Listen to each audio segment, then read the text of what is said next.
রাজু, তোর জন্য তো নতুন জুতা এনে দিয়েছি, এখন বরং এই পুরনো জুতোগুলো ফেলে দেই।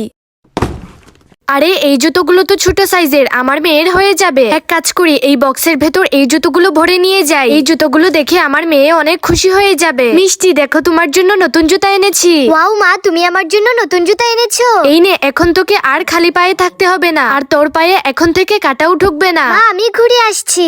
আরে এই মেয়ে, তুই তো আমার পুরনো জুতো পরে নিয়েছিস। না, এই জুতোগুলো আমার মা নতুন কিনে এনে দিয়েছে। নতুন জুতার বক্স দেখাবো নাকি? যা সর এখান থেকে, মিথ্যেবাদী। আমি আমার নতুন জুতার বক্স ফেলে দিয়েছিলাম, তোর মা আমার পুরনো জুতোগুলো ওই বক্সে করে নিয়ে গেছে।